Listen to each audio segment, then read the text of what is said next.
Howdy, all you delicious people. I'm here today to review Until Dawn, the movie, or Until Dawn 2025. So, I had gone on and played a majority of the Until Dawn video game, except for like the very, very end. Because at some point, it gave me the whole butterfly effect thing and how your choices mattered. And like it seemed like there was just one point where it's like if I would have went left instead of right, like would I have gone on and saved this person, or did me going this direction lead to this person's death? And that's what really messed with my brain to just be like, all right, like could I have gotten a more perfect ending? Could I have saved this person just because I just took a random decision? But so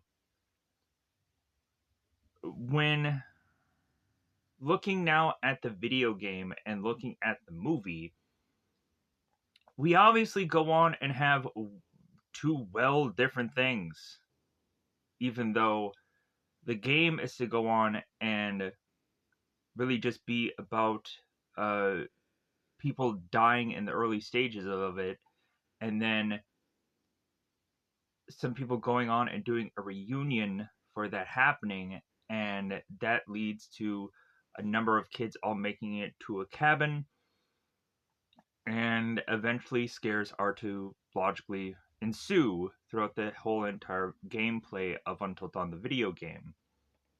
Then we go on to Until Dawn the movie, where we have a character that does die in the very early stages of the film, and people have to reunite onto a gas station and then make their way to some kind of like hotel spot or some kind of just lodging of some kind, and they go on to realize that they're caught in some kind of parallel dimension time looping thing, that the weird time loop doesn't exactly perfectly copy itself from day to day to day. And really, to me, like this movie can go on and feel like if you failed a chapter in a video game, that you have to go on and just kind of restart it. I think that's kind of the idea that they were probably pitching for this movie. As well as also, I feel like this movie was probably to be a number of things before it ended up actually falling on being a film to me. I feel like this movie was pitched as like a haunted house or some IP thing that they could chuck into some kind of bit of content in some uh, Disney or Universal Studios place somewhere. And it just bizarrely kept building to just being like, well, how about we just make a movie out of this? Because, like, they were, I guess, shopping this IP out to, I'm sure, eventually try and become a number of things, and it just ended up just bizarrely coming this, where I feel that they within this movie stole from so much other things instead of really just copying and pasting its own video game, which I would have been happy and fine about if they would have just done the exact same thing as a video game instead of going on and creating what this ends up being. Because ultimately, if you haven't gone on and seen the Until Dawn video game, you're really gonna feel that that's more worth watching or checking out the gameplay of, or buying the game yourself than watching this film. It really will just feel like a less than experience. But then also, this movie sets up by the end that it's kind of a prequel to the video game, as well as also giving us the exact same character from Until Dawn, the video game, within this film. And also just kind of giving us a lot of throwaway characters, a lot of throwaway stuff that's going on in this film. And really that's just kind of how I feel about Until Dawn. It's really just a lot of throwaway and gives us the repeating day thing that is to, of course, go on and remind me of like Happy Death Day, which immediately they say in within the film, it's like, oh yeah, this is like a repeating day, like that one movie that I know. And it's like, well, yeah, but it's not like the movie that you know. It's slightly tweakingly different. And it's like, yeah, whatever. Like, whatever kind of gets you to just lazily have more lines in this film to even point out the meta that's going on here. This movie reminds me of like a Silent Hill or Cabin in the Woods and Happy Death Day, just all kind of smashed and combined, and as if people just didn't have enough like content to put a movie together, so they just stole from others. Like, this is to go on and remind me of like a supernatural show that is just be smashed together in a film, and it just makes no rhyme or reason or sense. It's just there to just be a thing. And this movie at the end of the day is just fine. I feel that definitely check out the game first, and if you've already checked out the game, then you'll have hours of content to have thumbed through, and you can go on and watch this movie when it's the most convenient for you,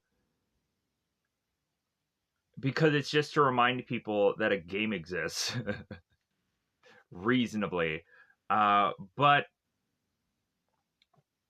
to go on and say here that reasonably, if you want to go on and watch this movie for absolutely free, you can check out an app called Moopzy, Moopzzi, and be able to see this movie for absolutely free. And it's like maybe not the best quality of film, but regardless, it's a film anyways. That you can go on, and it's a lot more crisper than other versions. So, with that said, check out Until Dawn, the film, for free, instead of going and trying to find it probably on a streaming thing somewhere for $20 or whatever, and it's really not rationally worth that price whatsoever in my mind. So, with that said, let's go on and let's talk about what this movie actually is about, because I've kind of compared it and kind of mentioned and talked about it vaguely. So let's say what the actual film is about without actually kind of spoiling it. So we come across a character that we quickly get confused as the main character because they are to be actually sisters. So Melanie ends up getting caught in a possible scene that is to lead to her death or her demise. But then we otherwise would find out what ends up happening to Melanie within this film. And so, because of this person's disappearance, that she is missing, not declared dead by anyone, this leads to this road trip that is to have these people quite possibly get closure, or to go on and say, hey, yeah, guys, this is all about Clover. This is all for her. And yeah, this Clover character is so focused in this film that no one else matters. I'm to go on and have a really tough time remembering anyone's name logically in this film besides Clover, but looking at the cast list enough times, I'm to just try to remember some of these stupid names within this cast list, because Clover ends up being like so much the focus of the movie that they end up calling out her name so many times in this film. And then also you just have characters that you have stupid names for. So like they're easy to remember just because they're stupid. There is no real energy put into this film, I feel. It was just like, meh, like, let's just come up with all these silly and stupid names. And I think that Closure just made them think the word Clover, and they just, that's the slapping of name for the main character. And it's so stupid for people running around to call out that name consistently throughout this film, Clover. But anyways, via a gas station, this goes on to having us go into this certain part of town where rain doesn't fall into this one location, to really say that it is to be cut out from the outside world, and is to kind of be this almost Bermuda Triangle where it seems so difficult to be able to leave as cars are disappearing and scenarios are to ensue to scare these people, because that's the motivation, is to just figure out a way to fear these people to multiple deaths. And every time the fear has to go on and be slightly tweakingly different, even though it's the exact same night over and over and over again, because the fear has to be instilled instead of going on and making you feel that it's like the same things, so you get less scared. So, but anyways, but once we get to this area, this Bermuda Triangle like area that leads them to go into these spots that are to have them like see a guest book or a missing bulletin or a bathroom or just rain that they get pulled out of, which will be like a staple throughout this entire film, which starts off the repeated day, will lead us to figuring out what's going on here and why are they to respawn the way they are, and that there is this hourglass shape of sand that is to go on and tell us when there is to be a repeated day. So it's the whole mystery of what's really going on here, as well as also Clover desperately trying to find her sister and the reveal of that, and the journey of our characters needing to try and beat this thing, because eventually we hope that it's not just all going to be in vain, as we go on to find that the villainish character throughout this film, we come to find that he is a Wendigo, and I'm like, oh my god. So in other words, like a Wendigo is seemingly an unbeatable nemesis.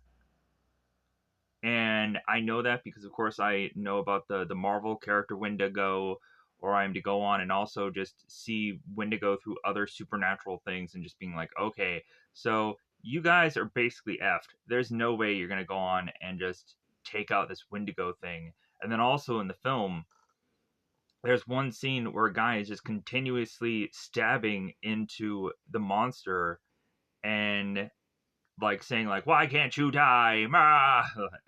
So yeah, they I guess try to do some creative deaths in this film, but also like nothing in this film is creative enough. So with that said, let's go on and let's go into full on spoilers, because I've already talked about this movie far too long enough.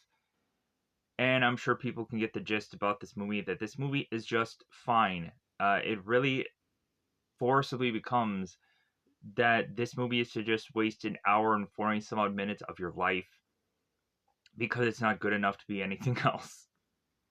It's not equal or anywhere close to being as good as the video game, because it's just not as big a scale, as well as also not being scary really whatsoever either. Um, and the scares that I was to know was happening in this movie, I'm like, okay, here's the wind up, here's the pitch, and boom, here's the scare. Um, there was one actually scare that did actually get me, and really it was just because of like, well, I know where the scare is coming, but when it's going to happen, and oh, okay, all right, yeah, that got me. Um, one out of like five, one out of 5 or 6 or 7 scares, like, yeah, like good job, movie. Good job at being way less scarier than the video game. Nice work. Again, no effort being put into this movie. So, with that said, let's go on and say that it is about that time yet again to, of course, go into the full-on spoilers, and let's go and do the song and dance again, so we can go into pausing this video again, so we can get into the nitty-gritty details of this movie and try to figure out a way to just get this video under an hour and 40 minutes. So, it is spoiler time, spoiler time. It's about that time again to spoil this movie. Let me know in the comments below how you felt about Until Dawn, either the video game or the movie, or probably you ended up getting confused if this was the video game or the movie, or maybe this was a new video game or whatever, because I'm sure probably people will probably end up having that problem. And I hope that they end up doing a new video game rather than just continuing to make films, because it'll just waste their effing time. It really will. This should have actually been a video game in my eyes, but for some reason it just decided to make a film out of it. I think that they could have just sold a better video game to people. So, with that said, let's go on and let's pause here and let's get our details out. Okay, spoilers. So, here's the thing. In the very part of this film, we have where Clover ends up turning evil. And she starts killing people. And so the pitch of it is like, well, hey, like, try to go on and try and conquer the night, or you end up becoming the night yourself. Like, it's paraphrasing, but it's similar to what they say here. And in my mind, I'm like, okay, so Clover should have just been, like, a villain through the rest of this film then. But no, like, they end up just saying that just one night she just ended up just kind of weirdly poisoned by this old lady, and then she just temporarily becomes a monster to just get killed, and then everything all resets. So I'm like, okay. So, like, that was, again, like, another kind of throwaway, like, thing. But if anything, let's go on and let's just go and go into the very early stages of this film and break it all down. Like, I was just so, like, why did that not make sense to just say, like, well, some of these characters can become villains at any point in time, but then only one person is to become a villain in this entire film. Like, that would have been more interesting to see how the final girl was to happen by the end of this movie if every one of the other characters were to further become either monsters or to be just kind of gassed like Clover did, and that would have made a lot more sense to give us the final girl scenario by the end of this movie instead of how things ultimately play out by the end of this film. It's just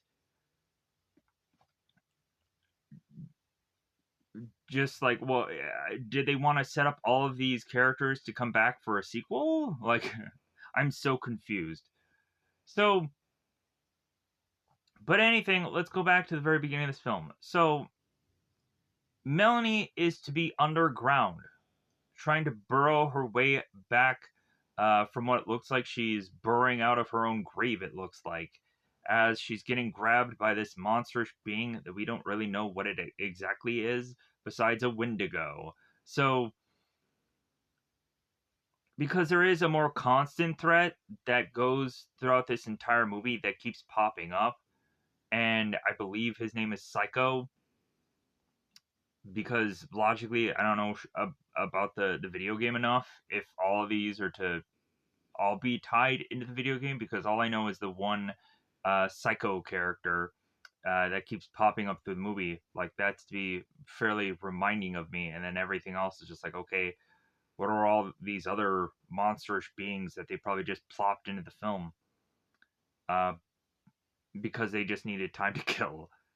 So Melanie is crawling technically out of her grave from an underground source to then make her way into thinking that she is hopefully free, and she is so exhausted at this point that she is to not go on and notice that there is a killer right in front of her, to the point of her realizing that she doesn't have any more days left, because it seems that it's a race against time, even though it's a repeating day thing, that these people only have a certain number of chances to repeat these days. So for how they are to go on and consistently throw away these days, there's only a number of them that other people have lasted past, or maybe people have gone on and defeated it within these X number of days, uh, without us realizing it. And maybe that's the weird butterfly effect of it, where maybe there is a place where Melanie did survive,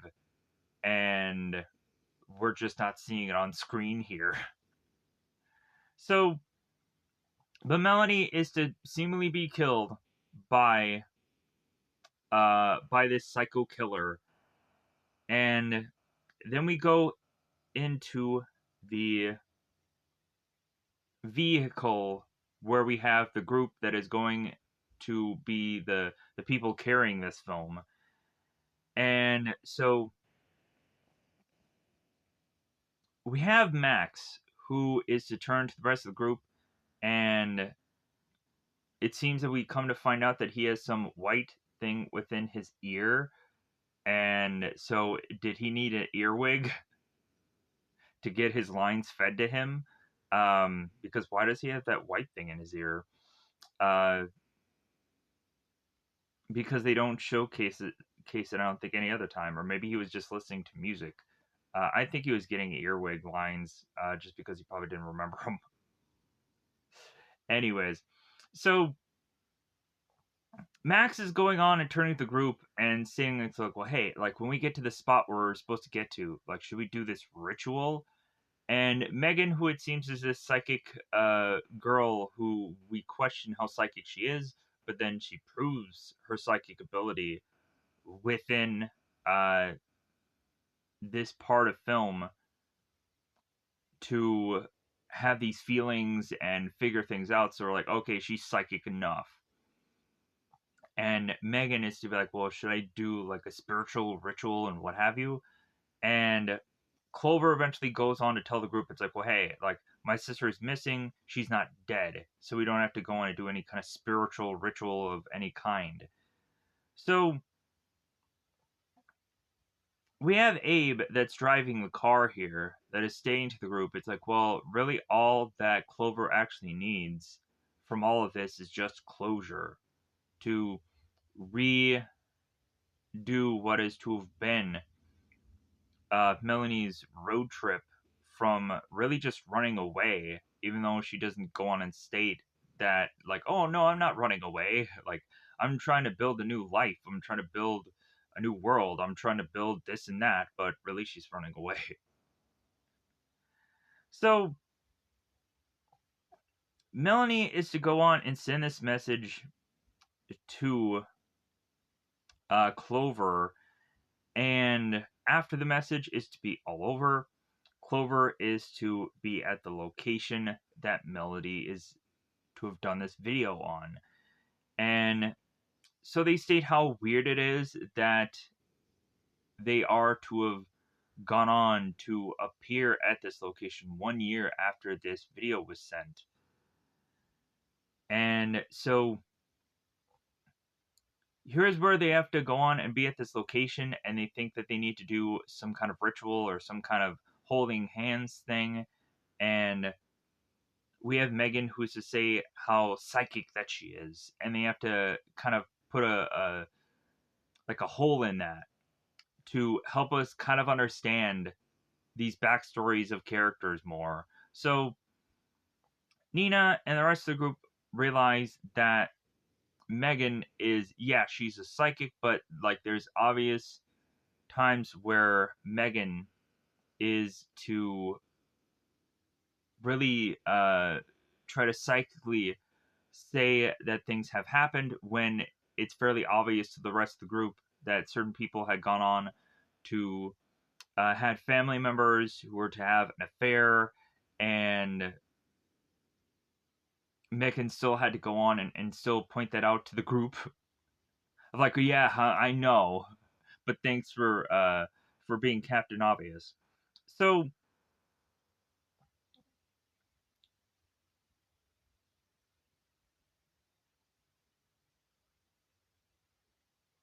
we have eventually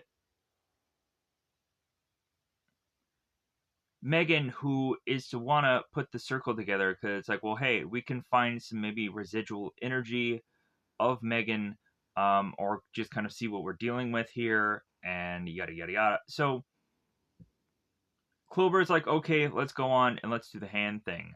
So Megan is to go on and explain that doing this whole ritual and her trying to get something is like a an old radio or TV to try to find the static or to find the signal, and he's to tell everybody to breathe in, breathe out, and reasonably nothing exactly comes from this besides an RV just honking these guys out of the street, pushing them on to the grass to where they're to go on and say like, well, hey, should we try that again? Which I feel is to go on and really just be a waste of time here. So Clover goes into the gas station to get something, and then is to talk to the gas station attendant. And while that's going on, we get more backstory of these characters. We find out that Max had been with Clover and they had broken up, and maybe there's a possibility that Max is trying to get with Clover. And at some points, they just kind of go back to that at some point in this movie where Abe goes on to tell Max, like, dude, you're just doing this just to get back with her. That's really what you're doing. And Max ends up calling the group a-holes and this and that. But anyways, that happens later in the film. So we also have Max point out how Nina has been through a rotating roster of relationships. And like any number of this, I'm just like, okay, how does this help us in the movie understand these people better? And it honestly doesn't do anything. Like to just say that like Nina is to be a person that kind of goes through uh women or men because she dates both. Like where is that anywhere in the movie that is to just go on and help us somewhere down the road beyond like Nina eventually turning on Abe because reasonably uh Nina is probably looking at Abe as not a good enough suitor for her and probably will break up with her after this thing is all over with. Because again, Nina seems to be going through men and women after a certain X number of time with them. And we have Abe that's going to go on and be fine with it as long as he can get the phone number for the woman that Nina was with, Julia. Because there's a joke being said here. So Clover then makes her way through the gas station and is to make a coffee and talks to the gas station attendant, which we will find later on is actually Dr. Hill. And immediately when I like am to realize that this name is Dr. Hill, I'm like, okay, this is just like Silent Hill to me. I just realized that when watching this movie, I'm like, oh yeah, the Silent Hill. All right, so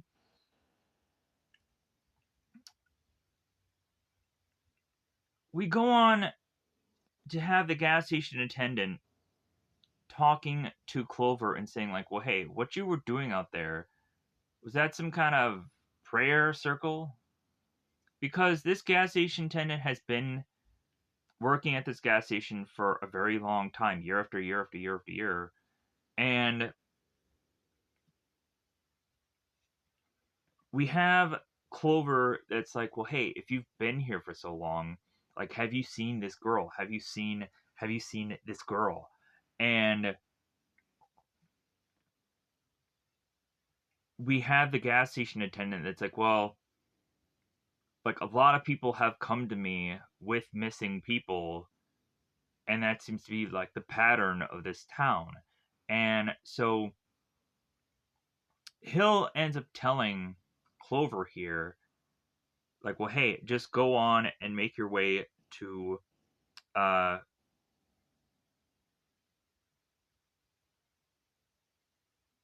da, da, da, uh Glore Valley. That seems to be where everybody is to be getting into trouble within this town. And here is also where Hill goes on and says, like, well, each year is the same but different.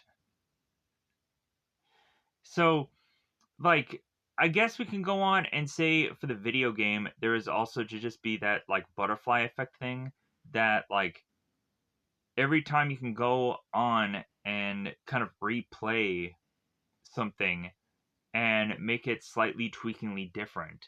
And again, like, in some ways, they're trying to play into the whole video game thing and this technically being a film, but yeah. So as Clover is to go on and make her way back to her friends,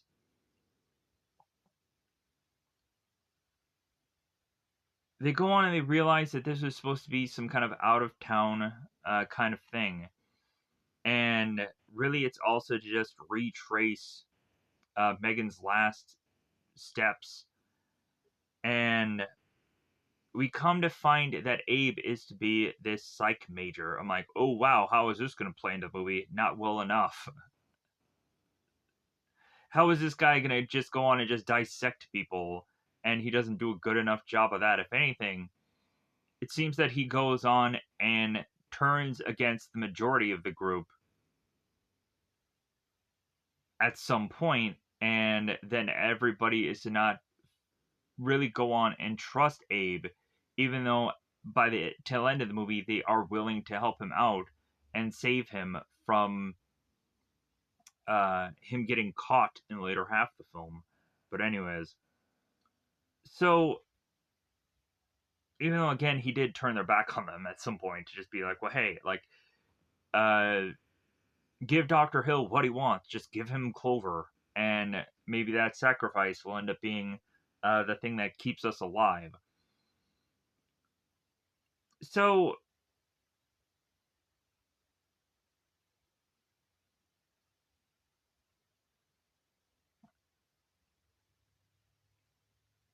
but also going through this journey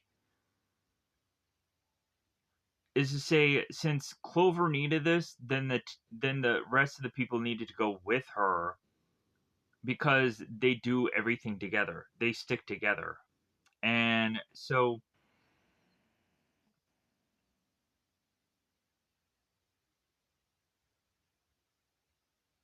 and then also, if we're gonna probably blame anybody here, it shouldn't be Clover for needing this group to go on and do this road trip. It should actually be Melanie for her going on and her going missing, because she really left at like the worst possible time for her to just go missing here. So we have Clover that comes in and is to mention where I think I know where Mel had went missing. So they all get in the car, they stack together, as well as they're stacking their hands together, holding on to Clover and asking her if it's okay. And it's like, oh yeah, this is crazy. So we come to find that while these people are driving around, we have the cliche-ish horror thing where there's a storm outside. Oh my god, there's a storm outside. What a coinkydink, because of course there is, because horror weather. So while they're driving, they have a suspicion that they might end up dead. That as if this car is a big giant lightning rod, and they go on and say no, no, no, like the car is like the safest place in bad weather, and they're also thinking about possibly turning around. And Abe is like, well, yeah, like I think we've already have turned around, and like the more and more we just kind of continue to turn around and turn around and turn around, we're just gonna end up in a circle. So all of a sudden, finally, the rain completely stops at seemingly one location that they make it to, which is to go on and be uh, this light blue uh, center. Because yeah, because this place feels like a travel stop, more so than it actually does, like maybe like a hotel or a motel or something. Um, but also, we end up finding out that this place has like an underground thing about it, because we'll come to find that there was a thing about this town that kind of feels like Atlantis, where like a whole huge town had gotten just sucked underneath itself because of a whole mining problem. And we will come to find that, like, because the underground had twisted and turned people into these monstrous beings and what have you. So, again, this movie isn't well thought out, really. Uh, just me going on complaining about that. So, but it's true. So, as they make their way to this seemingly dry, cool place, not all that cool, but they look around and still realize that there is rain all around this area. This cube or square bit of land is to be surrounded by rain. And we have Abe, who is trying to figure out if there is a weird word connection that can go on and say that, oh yeah, I know what this kind of event is, and he calls it a water wall because it's connected to a song. And he's like, oh yeah, water wall, the song, yeah. It's like, dude, you don't even know if that's the technical term. And also, you could probably say that this one um,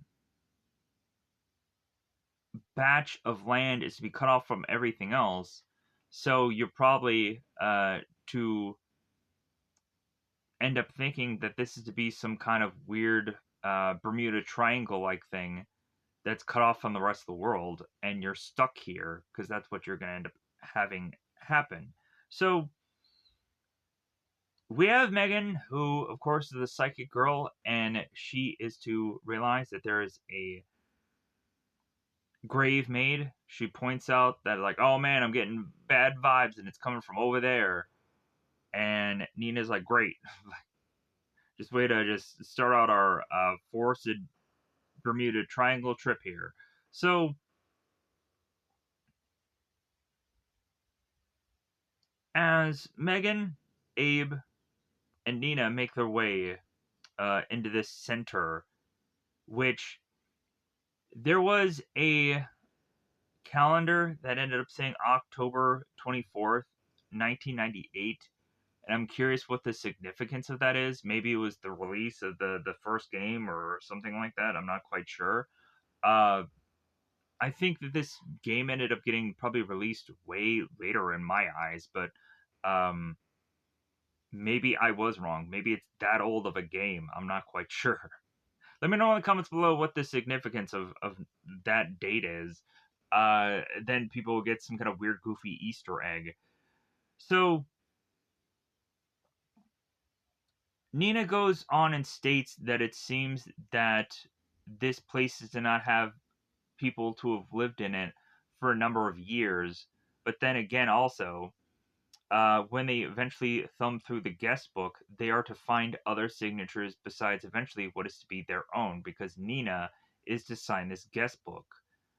And Megan, who has gone on to, as soon as she's to get out of the car, vomit, is to go into the bathroom and is to try and get water out of the sink, and then wipes the mirror, which is to go on and start uh, her hourglass moment, as well as Nina signing the guest book, which starts hers. And then Abe goes into the bulletin room where there is to be a number of pieces of paper that has people's faces on it, and it's to say the words missing on it. And also, one of the pictures, I believe, is actually the director of this movie. And I'm like, okay, cool Easter egg thing. I'm sure probably the missing people, I would hope, would actually have been people that were working behind the scenes on this film, because that would have been just like a cool, neat Easter egg for this movie. And then also, like, probably the missing people should have actually have been the people from the original video game, and that would have been a much better, smarter idea. But they didn't go with that route for whatever goofy reason. So now Clover's hourglass starting point reset moment. Clover is to go on and be looking at the rain as it falls. And Clover ends up seeing a shadowy figure in the rain that is calling to her, and so she follows it. Max is to make his way outside to kind of follow Clover's suit here to try and rescue her from herself, as it seems that this group is to really have to really take ever so closely care of Clover, because they go on and say in the early part of this film that Clover had gone on to try and end herself. And we also come to find that Dr. Hill is to mention that this girl is to try to end herself more than once. She is to have done it seemingly twice. And so, all the more reason to coddle Clover like they do in this film.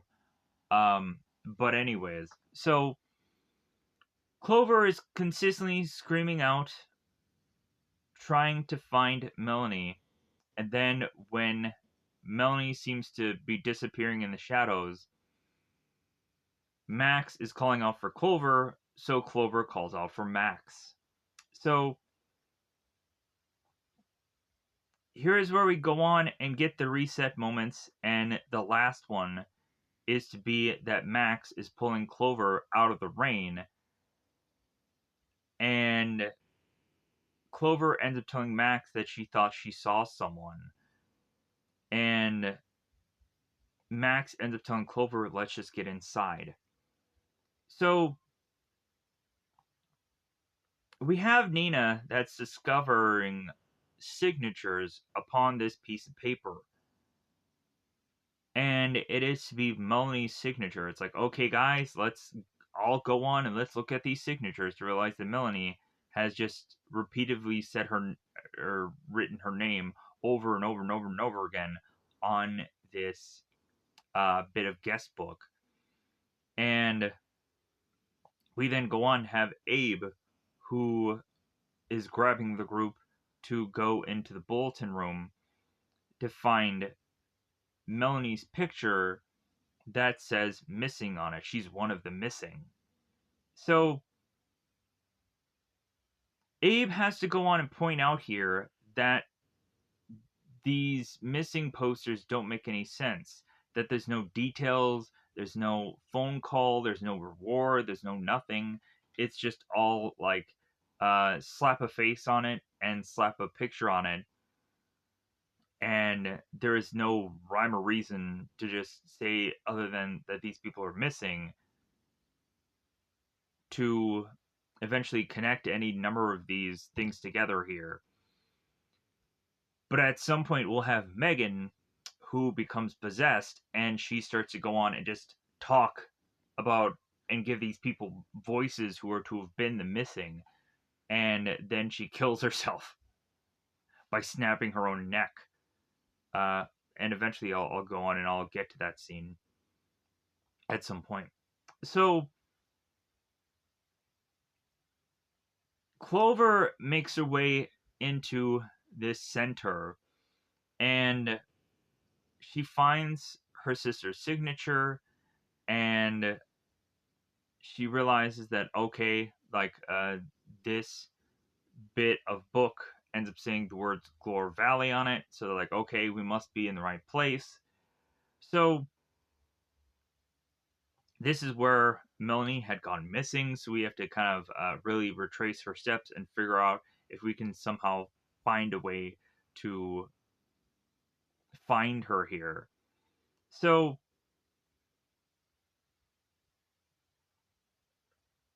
Clover is to also mention how she had gone outside and had heard somebody sound just like Melanie.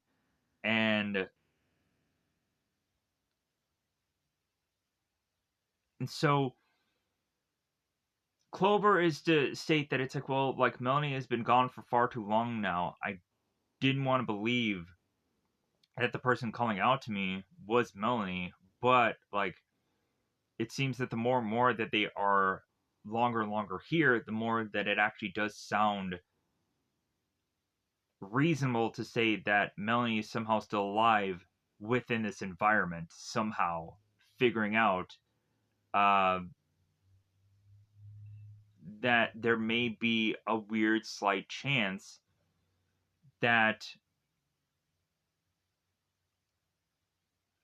Clover can get some closure and to be reunited with Melanie, but not in the way that she eventually will want it to be. So Nina is to be the only one so observant compared to the rest of the group to then realize that the part of the center has a hourglass that is to be attached to a wall that is to rotate at certain points to start off their hourglass hour or reasonably their night to eventually face off against because they are to have to last until dawn. That's the whole name of the game here. So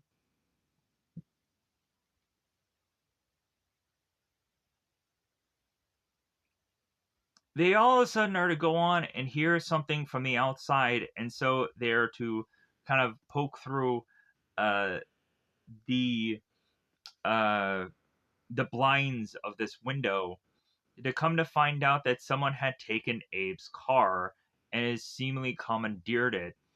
And they're tempted about going out there. Then they're just like, maybe we shouldn't go out there. Whoever is to go on and have this car, like, yeah, like, uh, so now our characters are figuring out, like, okay, like, what exactly are we going to go on and do here? Like, we need something to do. Like, we can't just sit here and do nothing. And oftentimes it seems that our characters are almost trying to sit around and do nothing because they're trying to hide in certain rooms. They're trying to go on and find the safest routes of avoiding death. And eventually, when they try to go on and even try to figure out rooms to avoid death, void avoidance of death, death finds them. So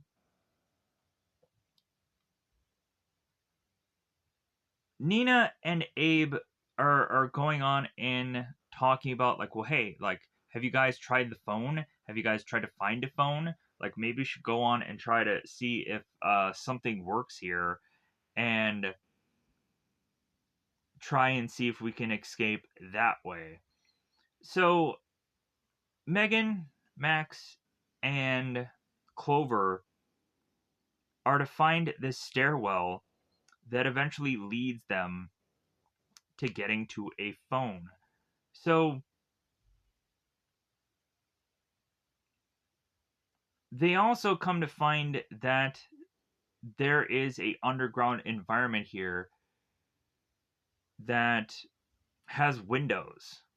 So Max is like, okay, why are we underground but this place has windows? This makes no sense. But again, we come to find out that there is to be this whole mining accident that is to leave a town underground. So they try and go on and they pick up the phone, and the phone seemingly has a dial tone, but when they try to uh, call, there is to, of course, be no answer. And also, they end up using the radio, and the radio they end up getting they don't get anybody. And I'm also just like, okay, these people they have cell phones. Why aren't they trying those at any point in this film? Like, did they check and they realize that they had absolutely no signal? That's just me, just thinking of like, well, like I guess these people were just to try and save their phone batteries for lighting, and was to hope that there was just some phone that works around here, because to me I don't really see at one point where they try their phones to see if they work. Um, but maybe there was at one point where they immediately were to kind of look up their phones and realize like, oh, no signal. Like, oh, okay, I guess we can't use our phones here. I would like to have hoped just to logically just write that out. So Abe, while with Nina, is to go on and hear a sound, and I'm like, oh, okay, here's the stereotypical like, okay, baby, I'm gonna go off and hear what that sound is, and I'm probably gonna end up dead. But hey, like, we had fun, right? So Abe goes on to check out what that sound is, and I'm like, well, he's gonna end up dead. Of course, he's gonna end up dead. So Abe leaves and is gone for an absurd amount of time, and Nina tries to go on and tries to follow where Abe had went, and as she is to go on and find this room and want to turn on this light, she as she turns on the light is to find this psycho killer that has now chopped her boyfriend in half, and then is to start to go on and chase her. So as Nina is to try and face off against this psycho killer which stabs her in the back, the rest of the group are to go on and find out that this killer is on the loose. Max ends up just kind of poking his head out to witness Nina dead. And Max then is to try and try to go back to the rest of the group to tell them to hide. And the killer ends up just kind of following the sound here and following the way of these characters to try and get to them. So Max tells everyone to hide as both Clover and both Max hide behind these doors, and Megan goes through the traditional hiding place, which of course is a closet. It seems that there's not much else to hide within this room. So none of these people are getting weapons ahead of time just in case this monster is to make their way to them and they're defenseless. I guess they just figure, oh, well, like, we'll just have karate or combat skill that is to go on and just be the benefit of us miraculously somehow if this killer gets nearby. Which, in all honesty, like, you can really feel that, like, martial arts may go on and be a benefit to you in a horror scenario, but then also there are a number of characters that would tell you otherwise. Look at the Manhattan Friday the 13th movie, where the guy is just consistently punching into Jason repetitively, and then at some point the guy is to punch and punch so vigorously that he just tires himself out, for then Jason to go on and and figure out a way to just take him out, as this guy has just been like battered with his fists, just like, oh man, my fist hurts so much because this guy is just unbeatable, because of course he is, he's freaking Jason. So getting a little off tangent here, let's get back here. So as this killer is becoming ever so close, Max decides that he needs to act. So Max goes on and is to grab this chair and is to want to chuck it at this monstrous thing, thinking that'll be the one thing that is to be taking it out. But instead, the monster goes on and no-sells this chair, and so Max is to try and grab the chair pieces to figure out how to stab into this character, which will eventually become pointless, as the killer grabs these pieces away from Max and stabs him into the eye. So we then have the killer that is, or Psycho, that decides that he's going to go on and continue to try and hope to find other people. And we have Clover, while the Psycho's back is turned, find this kitchen knife, and it seems that she is to not make enough sound to logically not have her be killed this day, as instead the Psycho is to be focused more so on this closet to then rip through it like it's tissue paper, grab Megan, and just thrust her head into the ground continuously. And in this scene, I'm honestly kind of reminded of like superhero movie, where we have the hero that is taking this thug and just thrusting into the ground, and he's like looking at the damsel in distress, and he's like, "Ha!" as he's continuing to just thrust this thug into the ground, and it's just kind of like a hilarious scene. And I was kind of reminded by that through this killer thrusting Megan's head into the ground.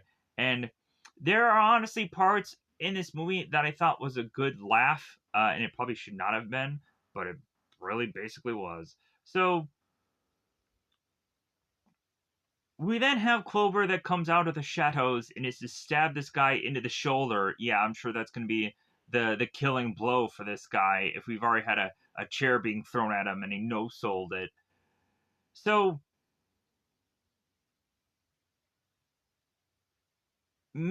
Clover is to go on and realize, like, okay, I guess this guy is really strong. So she makes it out onto the forest, as she is to run out of the center and go on to the outside. And she then goes on to find this shadowy figure that we assume that Clover is thinking that this is Melanie, and Clover ends up getting distracted by this.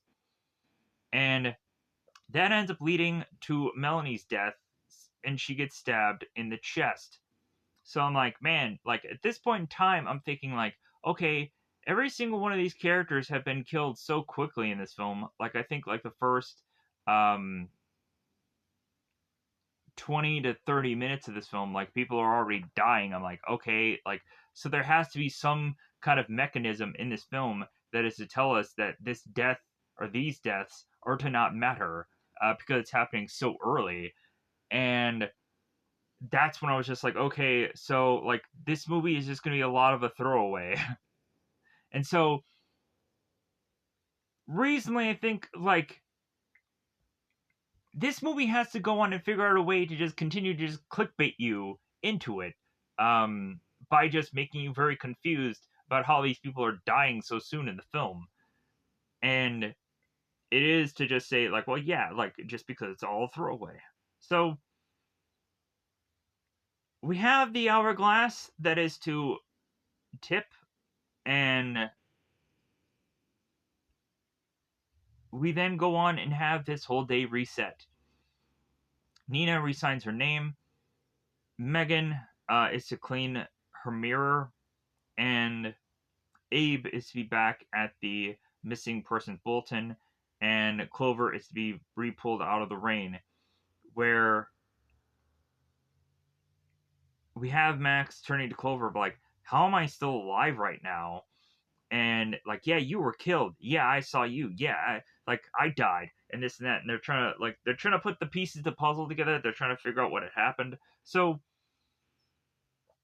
and then they have to go on and they have to ask, like, well, are the other characters, are they still alive? So, all the NPCs. So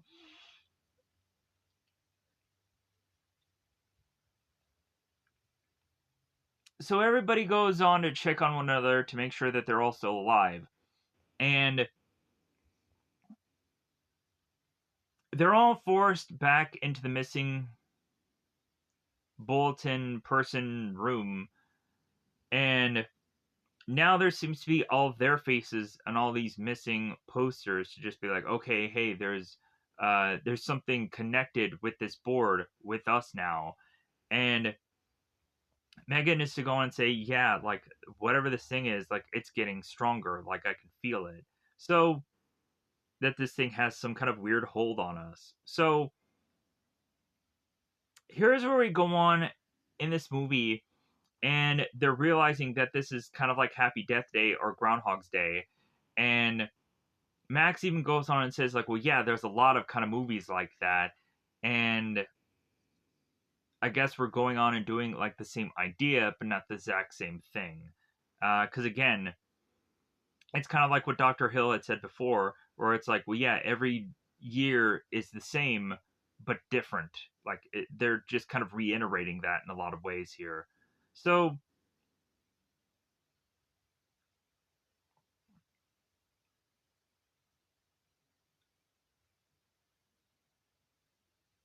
we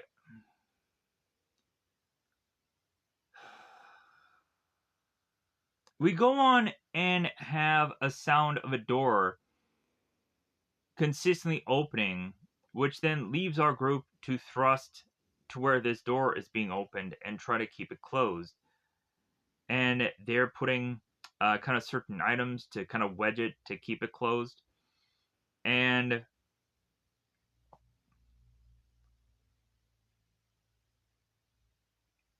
we would go on to have Megan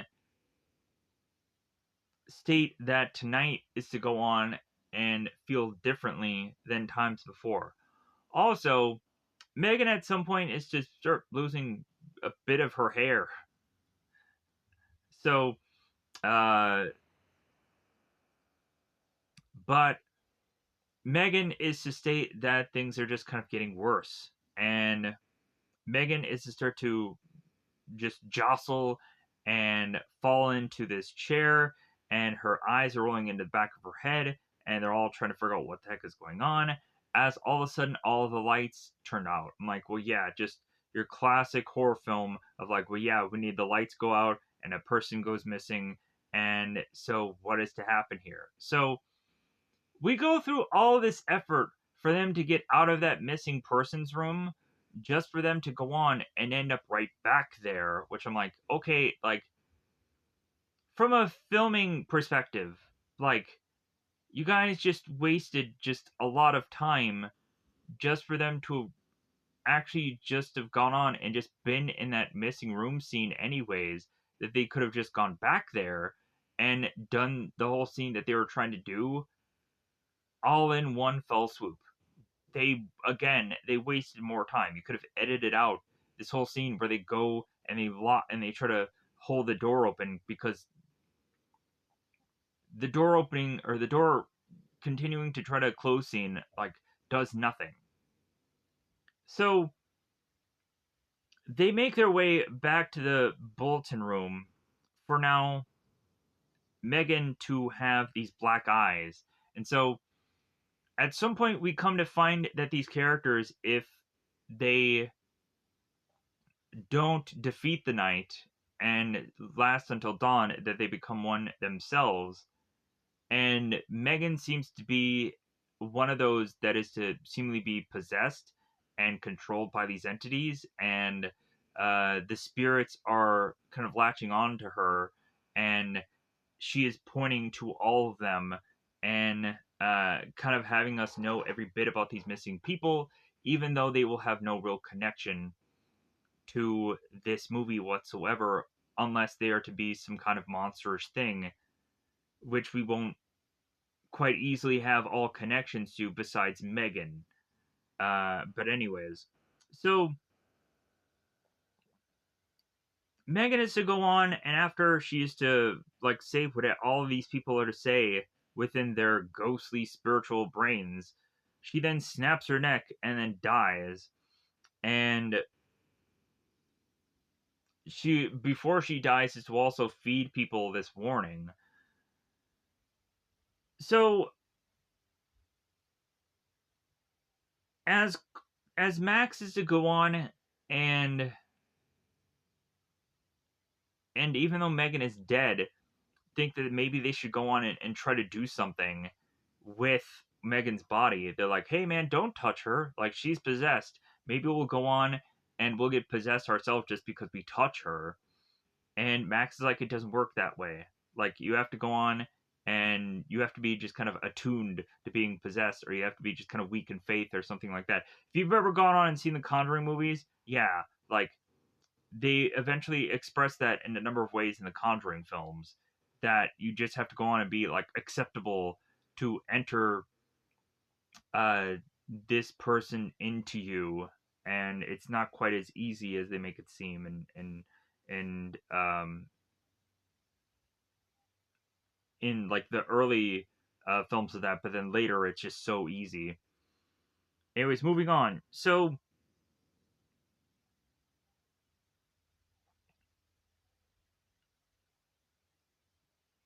they go on and they are to, of course, go back to the room that they're already in with that door being held closed. And we have at one point where Clover is to be sucked out the door by, of course, hearing her sister call for her, and is to be in some kind of trouble. And here is a stupid thing here. None of these people go on and they look outside the window. I feel good enough to try and tell Clover that there's no one out there. Or also, they could have tried a number of things before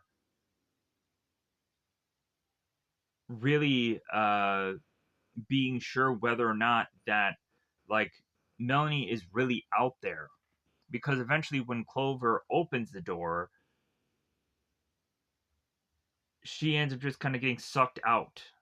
And then when she ends up getting sucked out, she ends up getting flown and thrusted into this glory witch um, house that ends up just appearing randomly as this night had gone on to reset.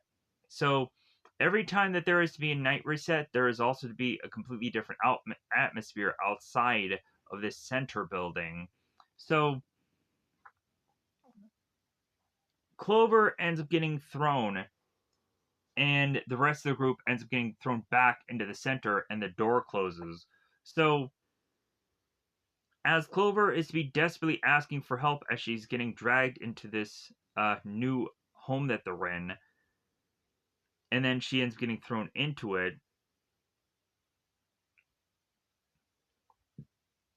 We have Abe, who I think is the only rational thinker here, that's like, hey man, like, this girl was getting like thrown like 30 feet away from us. Like, this girl's gone. Like, if like whatever happens to her is whatever happens to her, there's nothing we're gonna do. Like this is beyond us. And so like it seems that Abe is the only rational thinker here. So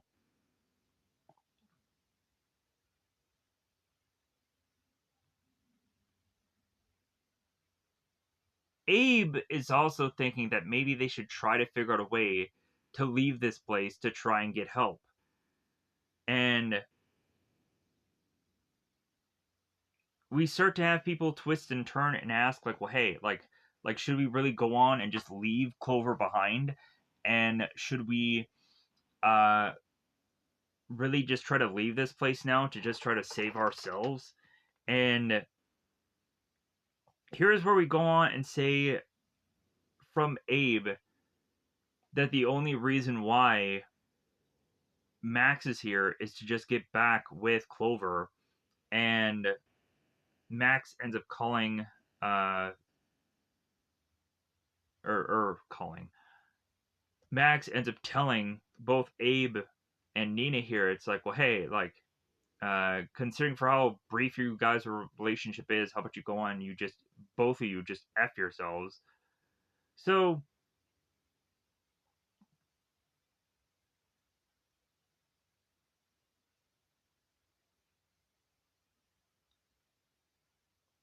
so Max goes on and he goes on his own path, and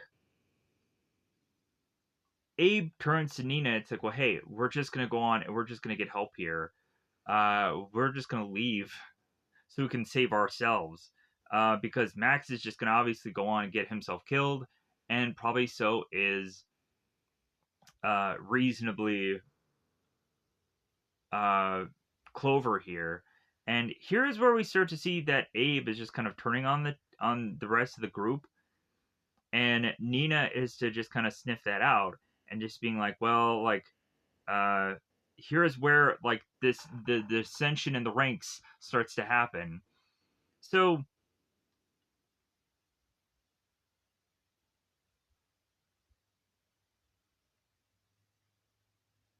we then have Clover that is in this Glor Witch house, and as Clover is to seemingly get up from this place and start to look around, she is to start to see all of these unusual masks, which connect similarly to the Psycho's mask, but to also go on and look very mostly white and have black just kind of things within it. And eventually we'll come to find that one of the masks goes missing, obviously. So Clover goes on to find an old lady who's sitting on a chair here and is watching a news report that is probably a number of years old, as this news report is to talk about the whole mining town that is to kind of be sucked in on itself. So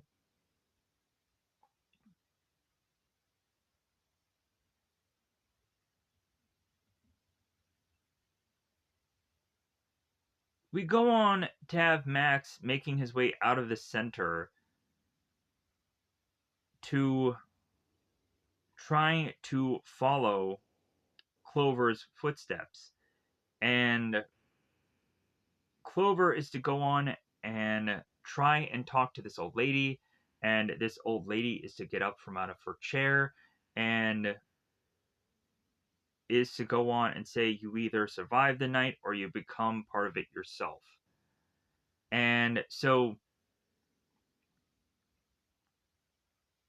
the old lady takes Clover, brings her to the ground, and is to fill Clover with this gas that she had gone on and this old lady had been breathing. And eventually the old lady, the witch, starts to fall apart and just turns into uh, dust onto the ground. And we then have Clover that is to have her eyes start to turn black, and then she is to start to smile here. I'm like, well, of course, somebody had to go on and turn evil here, and of course, it's the main character.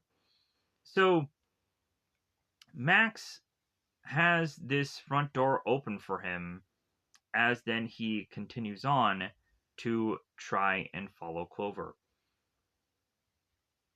Nina and Abe find their car here, and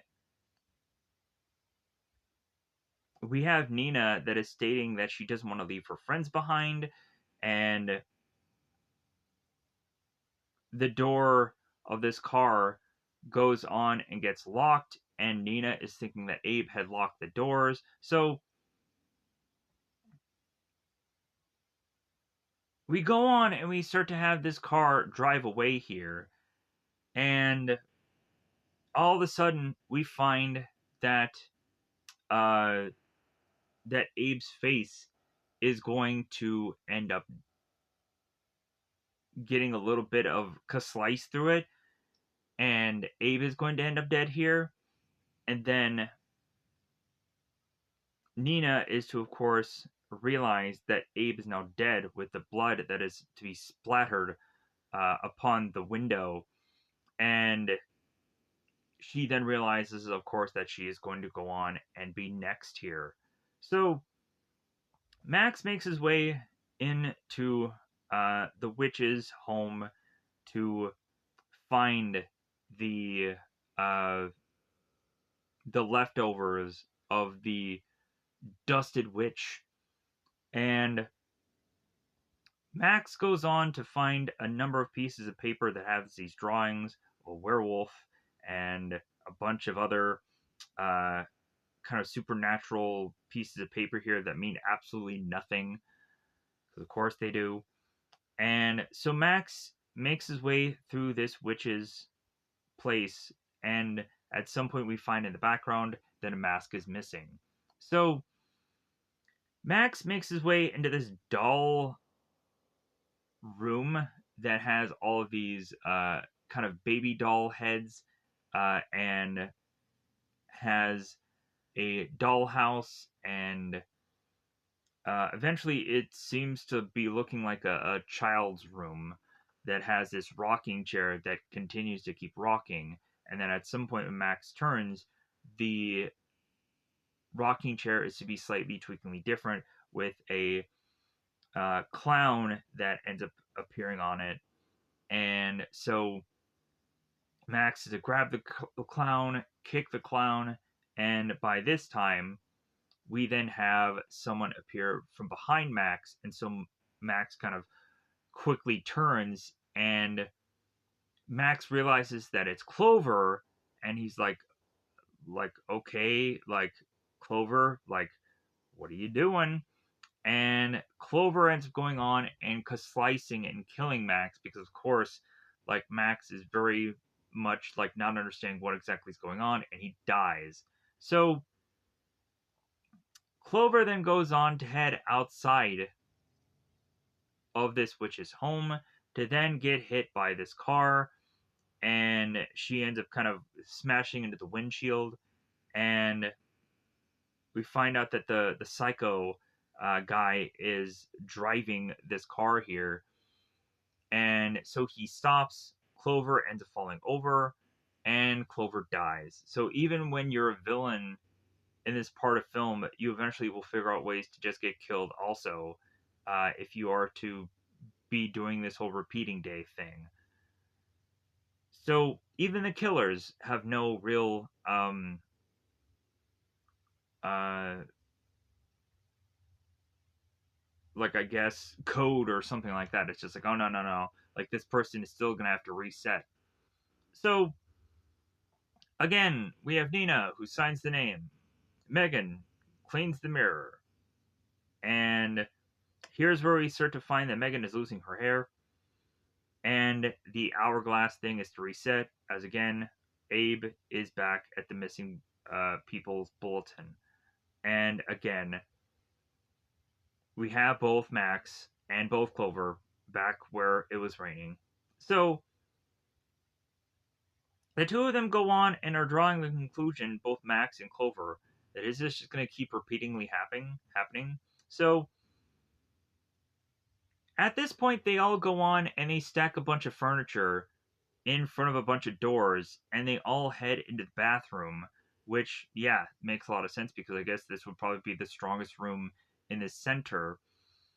And so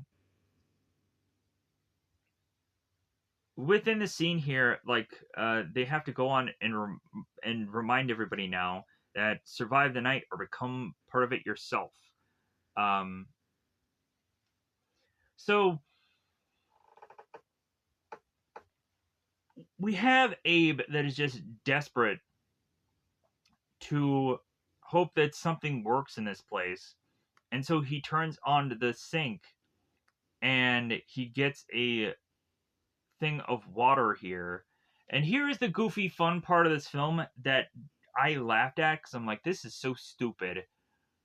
Because even when you were to go on and in a horror film, like, hope that, like, if these people just go on and just sit in a room, that they could just survive a night. Like, you would go on and find something there that is going to make this wrong. As well as also, when I was to watch the show Supernatural, there is one repeating day thing that the character Dean goes through, and every single thing is trying to go on and kill Dean in this thing, to the point where uh, Dean is turning to Sam and they're eating this meal, and Dean says, like, you know what, like, do these tacos taste funny? And Dean ends up dying because of food poisoning. So the water is to turn on. They are to get a cup of water here and then start to pass it around through everyone. And all of a sudden, we then have Abe, who is to start to cough up blood, and then he is to wipe it on this shower curtain and try and hide the fact that this water is to make him sick. So all of a sudden, Abe starts coughing even more so, and then it gets to the point where Abe just freaking explodes. And I just start laughing because I'm just like, God, this is so stupid. But I had a good fun time with it. So all of a sudden, Nina realizes that she is to get chunks of Abe on her, so she tries to clean herself by using the sink. And Megan is to realize, like, well, hey, the reason why he exploded is because of the water. Don't touch the water. And then Nina is to go on and be like, and then as soon as she raises her head to face the mirror, she explodes. So everybody everybody runs out of the bathroom and they're like, "Oh my god, like how is it that we're all like going to explode here?" And Megan starts having the effects of the water and her leg explodes. She falls over and then her stomach becomes pregnant, it seems, and then her stomach explodes. And but Megan is still just kind of just crawling around and just ill. So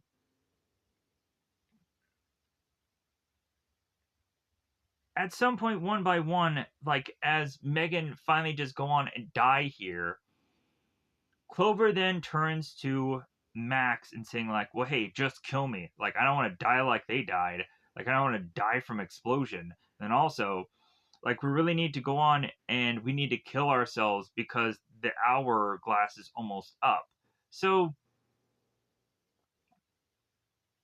Max is to have Clover grabbing his hands and like, well, hey, just choke me and kill me.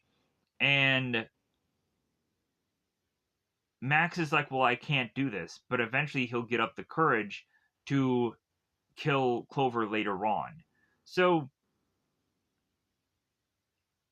but by the time that Max is to try to figure out something of a solution to end the two of them, he explodes. And then Clover is to just fall back onto the ground, and the gas station attendant is to reappear here and to go on and tell her, "You almost made it, but not quite. You don't survive by sitting still, Miss Clover." And then Clover ends up exploding, and uh, Dr. Hill ends up getting chunks of her on his face. and so the hour resets. So evidently Dr. Hill, like, he's not to be like a part of this. Like, he doesn't go on and just become a character here. He just becomes like the guy who's putting this all together because he's to be this trauma doctor. So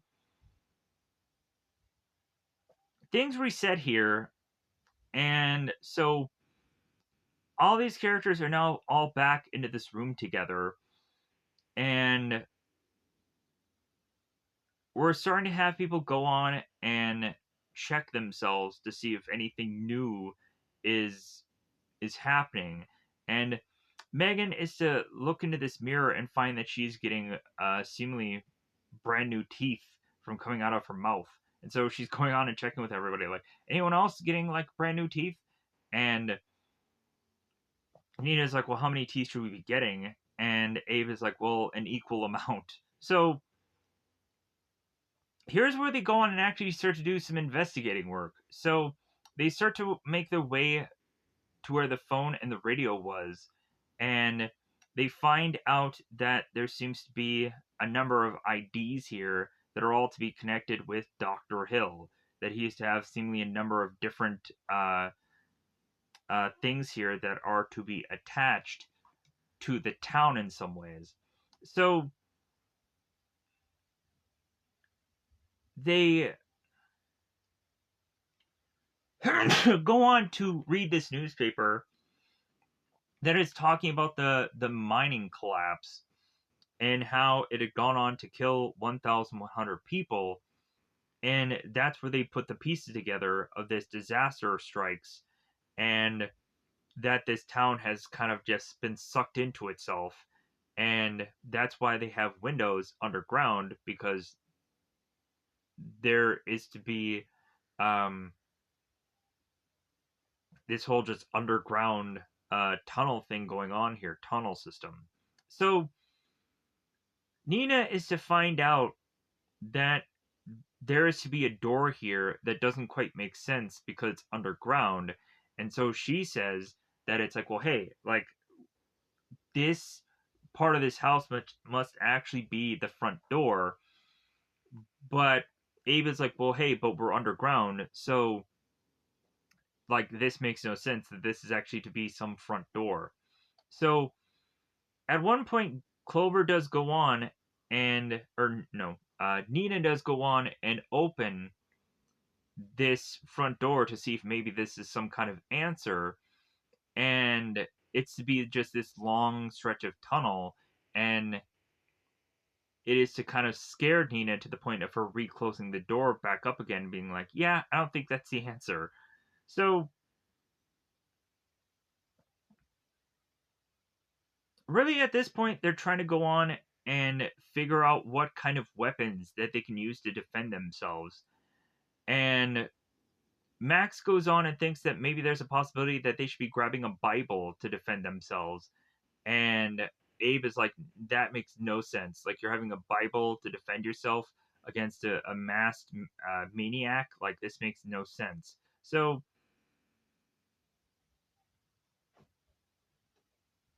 but if anything, like, they rationalize that they should try to find some kind of weapons. Uh, and, like, that seems to be a logical route that no one has really gone on fully and thought of yet. Also, Max is going on and trying to look for more bits of information, and he ends up finding this VHS tape, and he ends up going on and playing it because he's thinking that maybe knowledge is power. G.I. Joe, yeah, G.I. Joe. So Max goes on and plays one of the tapes, and it ends up being this X-rated movie that they're like, oh yeah, we really need that right now, and it's a whole joke of this movie. And then they go on and play an actual tape, and we come to find out that Dr. Hill is to be this trauma therapist, doctor, whatever. And it seems that there is to be this begging man that is to be locked away in this padded cell. And further and further, the trauma doctor, Dr. Hill, is to find that as fear is to be built into this padded room, that slowly but surely the begging man becomes this monstrous being that is to be called a Wendigo, and that this character is to have the feelings of hopelessness and utter despair, and that eventually this uh, further and further journey of this character going on and lasting days, he goes on and sees uh, the organs of a human nearby and grabs it and starts to eat it, and that this thing had turned into more of a monstrous thing and has kind of bones coming out of its back, and just because of its emotions, it's changing its body to uh, eventually have extreme hunger and extreme want, and that's where the video just kind of ends here. So Megan is to go on and tell the group that this is what exactly is happening to them, and as they're starting to lose hair and their nails are starting to change. So eventually, coming on the radio, there is to, of course, be Dr. Hill that is talking to Clover to say, it's like, well, hey, like, if you go on outside, I'll let you meet your sister, and if one of you ends up just kind of surviving the night, I'll let you go. So Megan is following Dr. Hill to see if she can be reunited with Melanie, and that's all Clover cares about. So we also are to go on and look at the map of this place, and they make a connection with Dr. Hill and his hospital, that is to be kind of a like the place that they need to find and they need to investigate more of, yada yada yada. So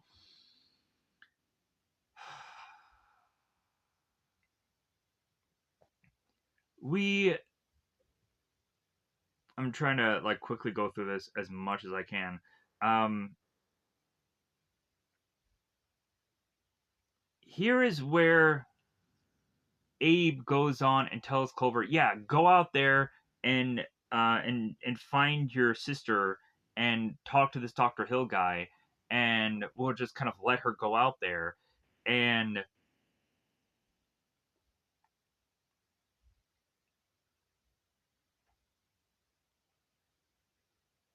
so Abe is to start to really say how Clover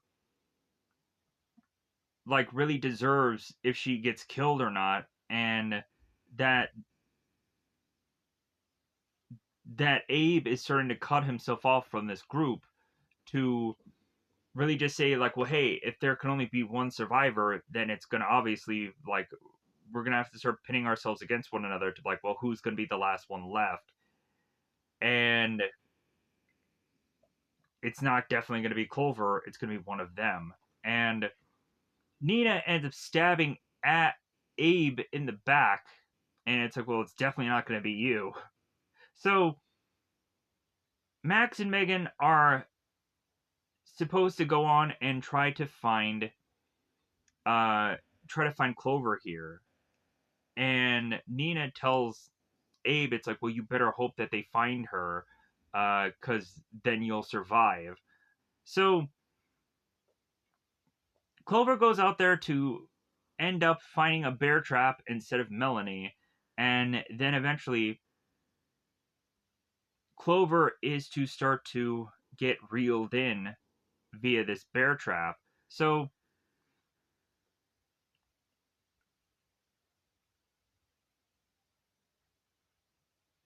Abe then tells Nina, it's like, well, hey, you need to survive this time around Nina, and the two of them hold hands. And so, like, even though Abe is to just be kind of like pitting himself against this group, he still does truly love Nina. And then all of a sudden, the killer appears, and Nina is looking at the killer. It's like, well, hey, you kill him first because he's already kind of torturously dying slowly, anyways. And so Abe is just kind of look up like, huh? And then he gets killed, and then Nina gets killed. So now back with Megan and Max. Megan and Max make their way through this woods to find that there is seemingly a monster that hangs onto this tree that is drooling down on them, and so they end up running. Eventually, at some point, they end up running to have Megan accidentally wind up on this bit of glass that seems to be from this underground home. And it is to, I guess, be like a kind of glass ceiling thing that uh, that Megan is to just be like, what am I gonna do here? Like the glass is starting to crack. Max tries to like, hey, I'm gonna pull you out of here as quickly as I can, and eventually Megan falls through, and uh, and I think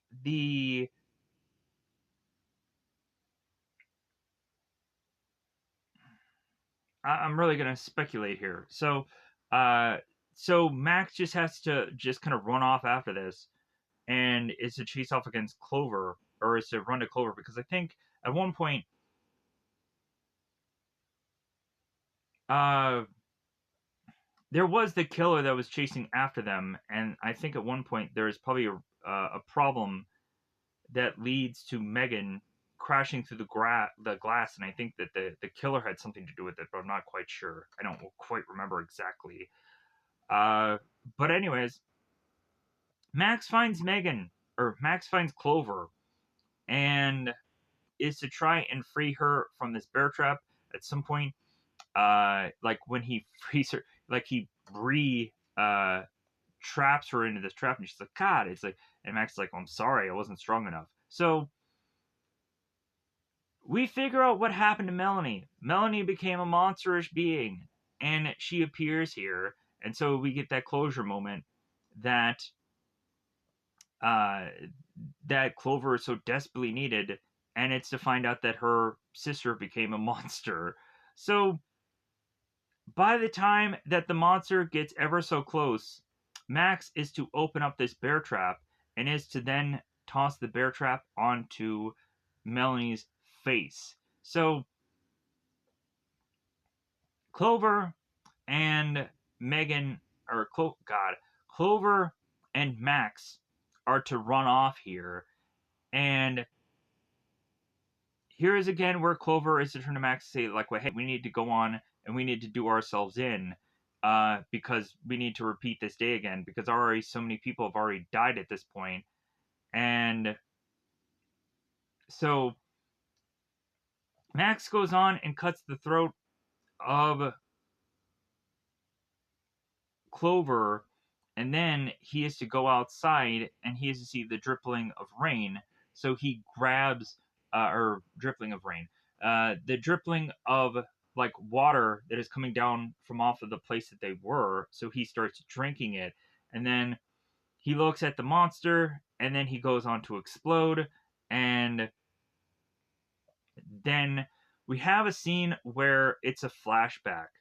Clover is going on and talking to her sister Melanie, and talking about the last time that Melanie and Clover were together, how Melanie is going on and talking about how like she's not exactly running away, that she's creating herself a new life and a new world and whatever, and that uh, that Clover is kind of stuck in the past and she's not moving on. And I think this is to go on and all happen because their parents is to have died. I think is what where they said at some point in this film. I think is what happened. So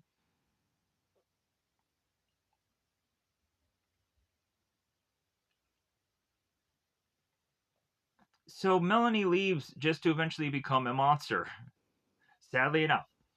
So the day bizarrely resets, and then all of them are just waking up within this room. It's kind of very lazy writing because I guess they just didn't want to continue to just repeat these days over and over and over again. So we come to find that Abe here is to have things protruding from his back and asking people if it's fine, and everybody's lying to him and saying like, "Oh yeah, it's fine." Like, so we go on back to the guest uh, signature thing and find out that this is to be everyone's last chance to be able to survive here because the signatures never go past 13, it seems. So they only have had 13 chances. Like, ah ha ha, yeah, 13, the unlucky number, and so yeah, of course it's 13. So honestly, in this movie, I didn't feel like they had gotten 13 shots here, but I guess they also didn't remember probably half of the other times, and we have to at some point do like a recapping here because Abe is to go on and say here that if he had gone on and made a video before about what they were going through, maybe at some point he'd also made other videos because it's at in this movie, it seems that the characters are to go on and not really remember how many days that they've been through at this point, and at they go on and they ask around. It's like, well, I think we've only been here for like 4 or 5 days, and we have Nina that's like, no, I think we've been here for like 13 days. So Abe is to go on and see on his phone that there were so many videos that have been made, and so they go through every single one of them. And so there's a lot of just random that just happens through these videos. At one point, uh, Clover is to have a thing kind of protruding out of her face, and then uh, she looks at it and it looks like it's gone, and then when she turns back, her face is all just messed and mangled up, and everybody's freaking out. So, and then there's also a room that they all go into, and a big, massive monster is to be getting bigger and bigger in this room, and there's also a point where they're in this kind of boiler room looking at this power, and they face off against this Wendigo, and Max is trying to kill it, and he's like, why won't this die? So on and so forth. We have at one point where Nina had gone on to look at something, and then her eyes are bleeding. And so the guys are to go on and realize, like, okay, where the heck is Megan from the rest of this group? And they realize here that maybe Megan only had a certain number of chances to be able to survive this, and maybe she didn't make it out. But come to find out within this video, Megan was still alive, and Dr. Hill is just kind of going through this room and looking at all the bodies and going into uh, that front door of this underground tunnel thing. And so Megan follows Dr. Hill and saying like, well, hey, like I'm going to follow him and I'm going to see if I can find anything that'll help us. So everybody's like, okay, well, we're going to go on and we're going to find and we're going to rescue Megan here. So, because that's where Melanie should have actually survived and actually should have been like the more veteran people or the veteran person to these unexperienced people to let them know what's going on. But again, to each their own for this film. So, Megan or Megan. Abe is to go and remind the group that this may be their last and only shot. And Clover then turns to the group and saying, like, well, yeah, we should have only had a one shot. We shouldn't have had a number of do-overs here, because that's what Mac's sentiment is as they go on and they did themselves in by cutting themselves with glass, and then Max explodes.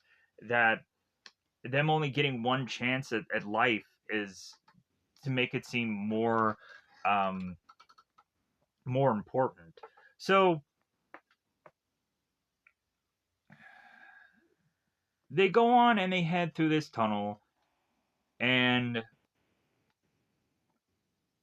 eventually this leads to them finding these monsters, which leads the group to start to scatter as Clover goes on her own, and Max, uh, Nina, and Abe face off against the Psycho, and they go on to face off against him, and they beat him by going and taking a sledgehammer to his head. So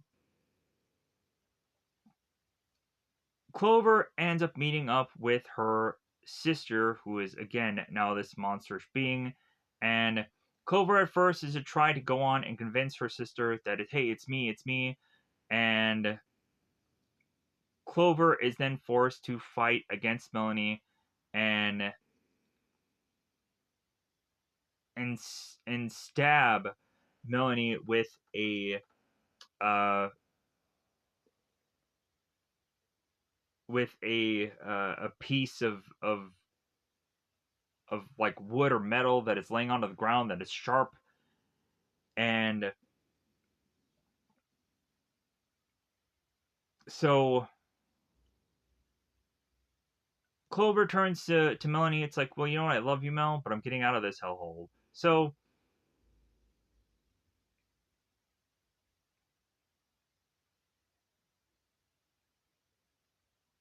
we have Clover that is to be hiding away from one of the monsters, and then eventually is to make her way to find uh, Megan, who is stuck in this room where this monster is coming ever so closely to her because she's being experimented on.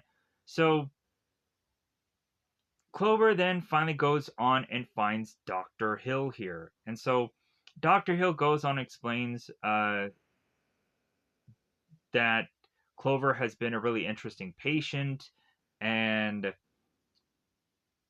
like Dr. Hill is to have this glass of coffee that it is to be right near this just kind of dripping of water. And I'm like, okay, well, how are we going to use that? Because that feels very obvious. So Hill is to go in and explain how uh, Clover has like severe depression, two failed self death attempts, and extreme anxiety. And so eventually, how he goes on and wraps this all up, Clover is to have questions of Dr. Hill to think that, like, well, hey, like, is everything that's really just going on here, is this all within my head?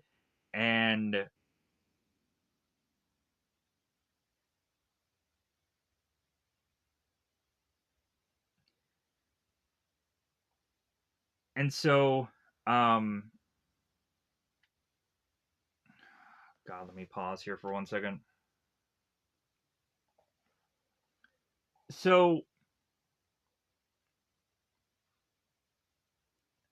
So Clover may not go on and be the kind of vehicle for all this. So this may not all be in Clover's head, but her fear is keeping this event alive. And also the fear of her friends are just kind of keeping this whole event alive. So weirdly, like, that's kind of an interesting idea, but also, like, really, it's just like, okay, so if these people just either face their fears or are to not be people that are actually afraid of anything whatsoever, then, like, would this event not be at all in existence? Like eventually when they are to be like for how the real Ghostbusters episode is to say it's like, well, um, like if you aren't afraid, it can't hurt you. So like, if these people just stopped being in fear and realized that they are to go on and not be hurt by these things because it's all in their heads, that if they don't go on and they don't display any kind of fear, that they won't get hurt by any of this. So again, so by the end of this, Dr. Hill is to have stated that one person is to need to uh, make it out of all of this. And so Clover ends up turning it all around to say, like, well, hey, like, I think instead one person needs to die out of all this, and it's actually to go on and be Dr. Hill. As when Hill's back is turned, Clover takes the coffee cup and is to have the water drip into it. And so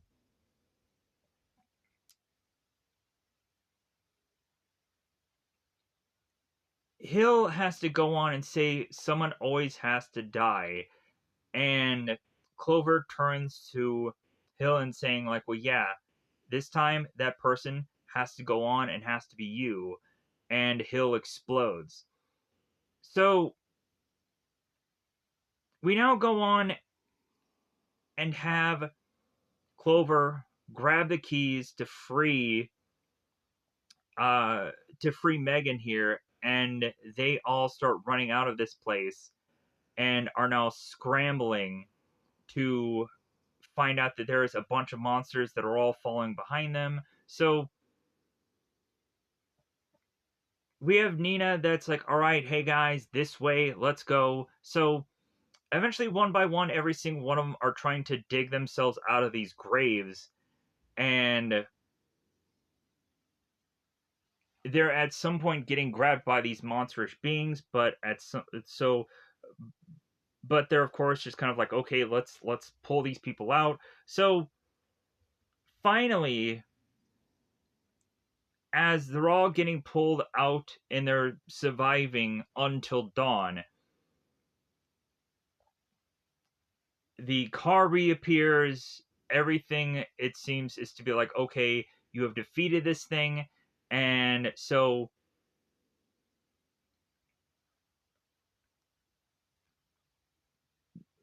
we have our group here that is fairly relieved because it feels that nothing else is trying to kill them here. And so now the group has realized that they can just get into this car and leave and go and never come back here.